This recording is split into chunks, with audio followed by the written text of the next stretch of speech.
How crazy does it sound to you that there could be 11 first-party Xbox games in 2023? What? By the end of this video, you'll know where the past 4 hours of research on what Xbox has in the works, what could happen this year, what will hopefully happen this year, and just some gosh darn good speculation about the ultimate timeline for Xbox this year. I'm Tony from Samurai Kibiji, a channel that wants to encourage you to be an open-minded Xbox fan. Don't be the douchebags.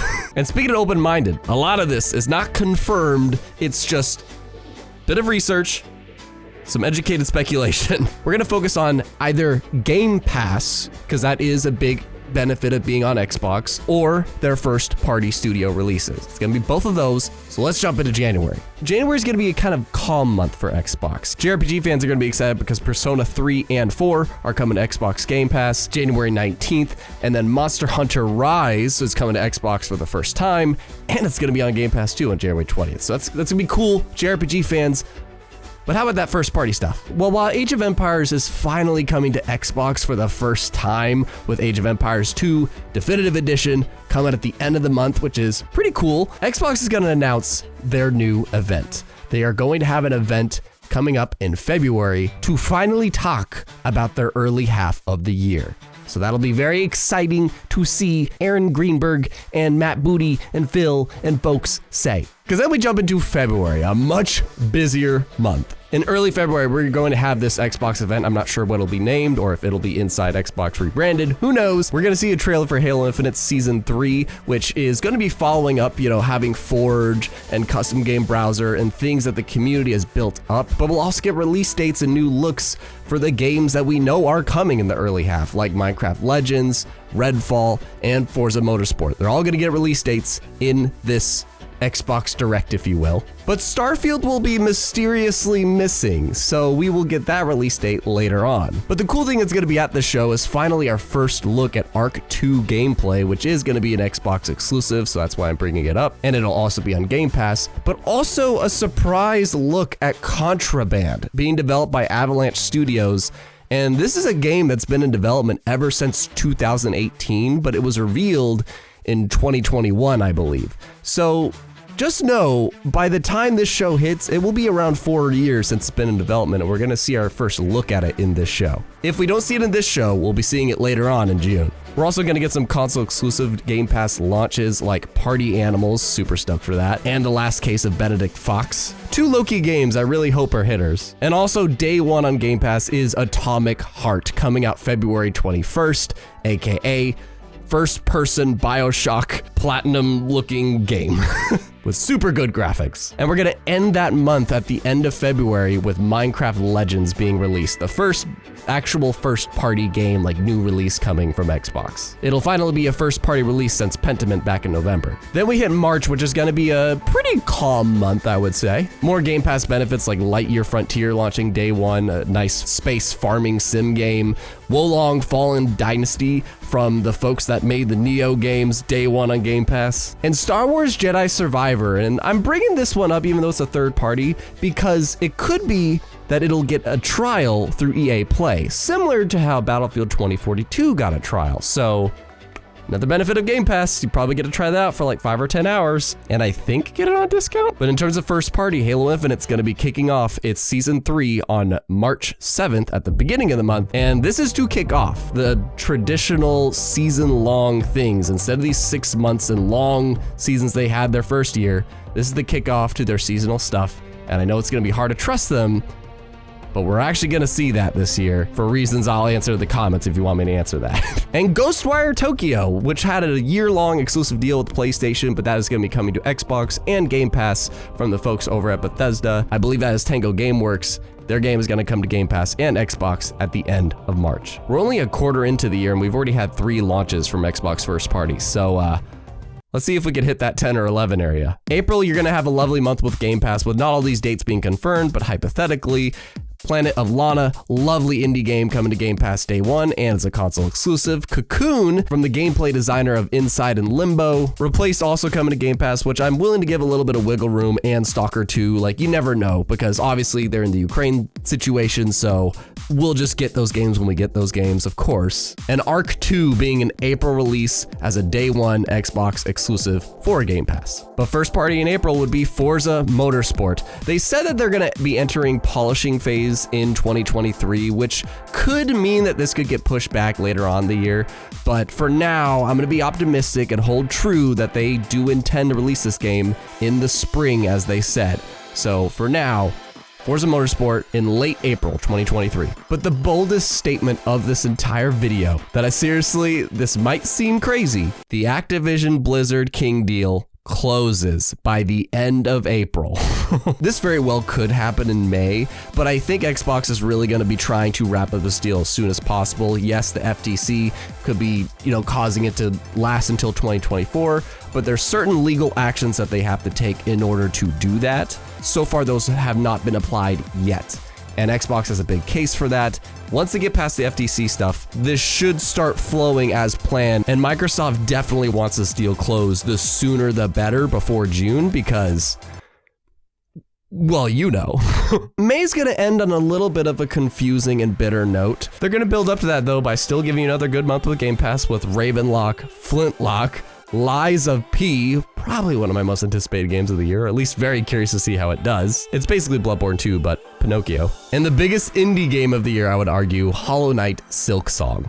You're gonna get all those on Game Pass that month, with the big first party thing being Redfall. There are reports saying that Redfall is aiming for an early May release potentially, and it got pushed there. And Redfall, of course, being the next game from Arcane Studios, a sort of darling child amongst critics. The same studio that brought you Dishonored, Prey, Deathloop. But that bitter note that Xbox is gonna end on is they're gonna announce the family plan. The long rumored family plan that's been a thing where you will have a way to have like up to 4 people on a plan that you can all share Game Pass. And this is maybe also where they'll announce the rumored like $3 ad tier for just first party stuff. And maybe a Game Pass price change as well. It might get raised. And this is all gonna be because, well, yeah, we now are Xbox Game Studios, Bethesda, and Activision Blizzard King. We are 3 different publishers on one thing, so we're gonna give you options and raise that base Game Pass. And that's gonna leave people a little bit, the internet. You see, they want to get that news out before June, because June is when they're gonna try to soften that blow by having that E3 blowout. Yes, in June, E3 comes back, but before that, we do have Diablo 4 being that first game to come from the Activision Blizzard deal. It's gonna be on Game Pass day one on June 6th. So, next Diablo game. And we got one more from them actually this year. But the big thing of June is gonna be that E3 showcase. And that is gonna be a showcase that they are really going to have to prove to people these different plans and the potential price range of Game Pass is gonna be worth it. And they're gonna show some stuff. If they follow what they did last year, then they're just gonna talk about what's in the back half of 2023 and the front half of 2024, which I personally think is a good idea. So in this show, we are finally gonna get release windows for Hellblade 2 and Avowed. 2 games that are pretty gosh darn far along and were rumored to be planned for 2023 anyway. Another thing that was rumored supposed to be for 2023 and again in development for like 3 or 4 years by this time is Contraband. We're gonna see Contraband for sure at this show if it wasn't in the February one, and we're also gonna find out that will be between the end of 2023 and 2024. There's gonna be some other cool stuff too, like the first reveal of the Overwatch 2 PvE mode that a lot of Overwatch fans are waiting for, a trailer for Halo Infinite Season 4 coming up at the end of the month, but also our first look at certain affinities mode that they are working on the game. There's 100 developers from another studio working on something just for Halo Infinite, and they won't say what it is.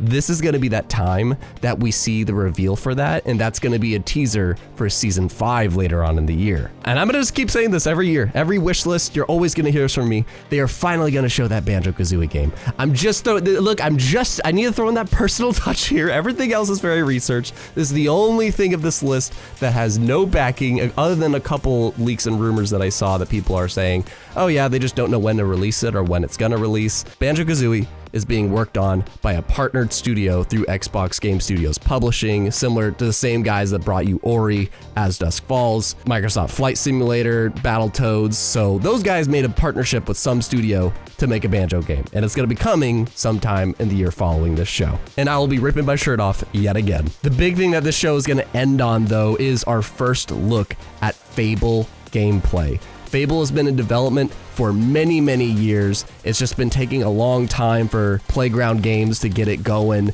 and we are gonna find out that that game is gonna be a 2024 release. And this show will make people feel like, yeah, I don't want to leave Game Pass because there's way too much coming, and I didn't even mention all the partnered exclusive third-party stuff or whatever that, you know, is just gonna be all the more worth it for Game Pass. And then the month is gonna end with Season 4 of Halo Infinite launching, and I am truly hoping / believing that this will be the season that PvE stuff gets added to Halo Infinite, which has been found in some files, which has been talked about by the main Forge developer. It is something they want to do, and I'm hoping Season 4 is that time, but it could also be Season 5 later on in the year. What you might not have noticed is that Starfield hasn't come up in this. Like, where is Starfield in all of this? Because Redfall had to get put out in May, I think they're going to give Starfield a little bit more time, and Starfield is that game that has the best shot at being the big quality game that everybody's talking about from Xbox this year, so they don't want to mess that up. So they would rather delay it and make it a July release where there isn't much competition either, and it's still summer vacation for people to talk about it. So Starfield will have an early July release, and alongside it, we finally get Stalker 2. Stalker 2, exclusive game, coming to Game Pass. Again, developers from the Ukraine, so that could change. And honestly, I think these two games could be like the most quality games to come from Xbox this year, other than one in November that we'll get to. By the way, if you're enjoying this video so far and buy any of it or dislike any of it, feel free, thumbs up, thumbs down. August, we have the second game to come from the Activision Blizzard deal, being Crash Team Rumble, a 4v4, you know, team battle rumble game, capture the flag, all that shenanigans, and just beat 'em ups. I don't know. I can't tell you much about this game other than what they showed at the Game Awards recently, and that is the second game and the last game to come from Activision Blizzard King this year. Coming to Game Pass, at least. Age of Empires 4 is coming to Xbox, and they did say 2023. I think that it'll be in the back half of the year, and August is a pretty calm month for them to be able to wiggle in. But will also be in August this year is Gamescom. Xbox shows up to Gamescom. Gamescom is known for having some okay to good things. They could also show up at the Summer Game Fest. You could move this to Summer Game Fest too, but we're gonna get our first look at Compulsion's game that they have been working on for so long that we have no idea, other than the code name for it is Midnight. But we're finally gonna get our first look at this game at either the Summer Game Fest or Gamescom in August, alongside some Modern Warfare 2 DLC and a reveal for ID Software's next game being Quake. I know Doom seems much more likely because that sells more, but it seems like there is sort of a somewhat reboot based off of certain hiring things that they are talking about, and Quake would fit the bill, and it's been a long time since they've done it, and Doom Eternal Ancient Gods Part 2 kind of close that story up for the time being. And because it's at Gamescom, that doesn't mean it's gonna be in the next year like, you know, the E3 show. It just means that they get to reveal something there. Next we have September, where Contraband actually might be released. If Contraband has been in development for the past 4 or 5 years, this is truly the culmination of what Avalanche has learned in their past 18 years of being a studio, and they have been in talks with Xbox for those past few years. This September, we actually might see what Contraband is as it gets released on Xbox exclusively and the Game Pass. And this will be an Xbox Game Studios published game. And other than that September, really there's nothing that's gonna happen other than a potential crazy Game Pass get that they announced at E3. Like a Dragon Gaiden, the man who erased his name. This could be a Game Pass get that I could picture. It seems like the Yakuza games have been really into what Xbox is doing or being on their, you know, marketing pace, and a lot of them are still on Game Pass, and this could be just a crazy, you know, partnered get that they have for later on in the year and to appeal to that Japanese market. So September, that's also a guess as to when the Manta Race's name comes out. October is the really quiet month. This is the month that Season 5 of Halo Infinite launches, and this is the season that for sure the PvE stuff like Firefight or just PvE competitive modes comes to Halo Infinite alongside whatever Certain Affinity was working on. Certain Affinity's big game type or big new mode has finally come to Halo Infinite, and we will have seen Halo Infinite go from just 2 seasons over the course of like a year and a half to now 3 seasons in just 1 year. Pretty good. And whatever the heck that Certain Affinity thing is, we'll see. And the final big Xbox Game Studios game to be released in 2023 will be, in November, Hellblade 2. Hellblade 2 Senua's Saga from Ninja Theory will have been in development for 4 or 5 years by this point. It was revealed in 2019, and we got our looks at the engine, and they finished motion capture at the end of 2022, which is usually towards the end of production phase, so this is very likely. I almost thought it could be in October, but I think they'll want to just be in that very start of November, like November 7th, to have a full week before the Game Award nominations. The Game Award nominations will come out around November 15th, and in those nominations, you will see Starfield nominated for Game of the Year, Hellblade 2 for narrative, art, and game direction, Forza Motorsport for best sports game. The wiggle room things that I don't think will happen, but could, is Halo Infinite is nominated for best ongoing game for its revival effect that it had this year, and Redfall and Contraband will be nominated for best multiplayer. But again, I think those last 3, they could or could not happen. It just depends on what other multiplayer stuff comes out this year. The return of the XO event, the final Xbox event of the year, XO. If you don't remember, they used to do this XO19, XO18. It was an end of the year celebration to celebrate the anniversary month of Xbox. And this event is where we will get a couple new Game Pass gets, some decent ones, some ones, some maybe 1 or 2 oh my gosh ones. At this event, we're going to see our very first look, though, at Perfect Dark gameplay, which is going to kind of be the big takeaway from the show. We're also going to get an update on Everwild. This update, it might be similar to what Ninja Theory did when they talked about Hellblade 2 in 2021. And finally, an avowed release date trailer, which is probably going to be early 2024. The big things I think would be freaking insane. DLC for Halo Infinite finally gets revealed, similar to the Ancient Gods for Doom Eternal, and it is just a new piece of the story, maybe like a third or half the size of the base campaign. Maybe it's in a different biome, maybe it's on the same ring, but it's just more of the campaign if you want it, and it's going to start off with co-op. But the balls to the walls crazy thing is Gears 6. It has been 4 years by the point of this show since Gears 5 came out. Gears 6 gets revealed at the end of this show, and it's just a cinematic teaser. It's nothing fancy. It's just, hey, we're gonna be gearing up next year to finally market this game to you, kind of a thing. So that's basically what that is. That would be an insane note to end the year on. And yeah, I think Halo Infinite DLC and Gear 6 would be a great way to, close out a show that is celebrating Xbox, because those are 2 of the 3 big franchises from them. Finally, we are at December, the end of the year, where it's pretty much the Game Awards. Xbox shows up to the Game Awards not only with some marketing, like our first ever look at Machine Games' Indiana Jones. We actually get a look at the gameplay for that game, and yes, it is third person. But also we're gonna get a little glimpse of that Kojima project announced at June 2022. It's not gonna be a big look, but just like a cinematic or something to just give us a little taste at what's coming from the guy and that Microsoft Cloud technology. So not only will they have those 2 first party looks, but also there's actually gonna be some wins from Xbox. Starfield is gonna take home Best RPG of the Year. Yes, even over Final Fantasy 16. I know. Forza Motorsport is going to win Best Sports Racing Game, and Hellblade 2 wins Best Narrative and Performance. So yeah, they had a really good presence at the show. And when you put all of this together, you will have had a year. Activision Blizzard King will now be a part of Microsoft Game Studios and have day 1 launches on Game Pass. We had 3 Xbox-focused events and 2 events that they showed up at. 11 first-party Xbox launches. And yes, 3 of those are old games that are coming to Xbox for the first time. 4 of them are from Xbox Game Studios. 2 of them are from Bethesda, and another 2 are from Activision Blizzard. We will have gotten first looks at Perfect Dark Fable, whatever Compulsion's new game is, codenamed Midnight, ID Software's new Quake game, Indiana Jones, and hopefully, I say hopefully, Banjo-Kazooie and Gear 6, Halo Infinite will have experienced a No Man's Sky or Cyberpunk 2077 event where it is seasonal,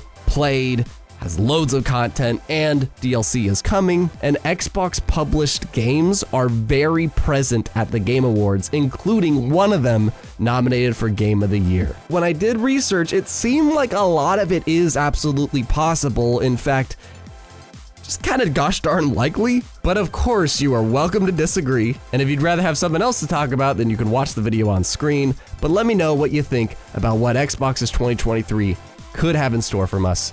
Thanks for watching. Don't forget to be geek, be proud, be awesome. Subscribe for more Xbox upcoming game speculation.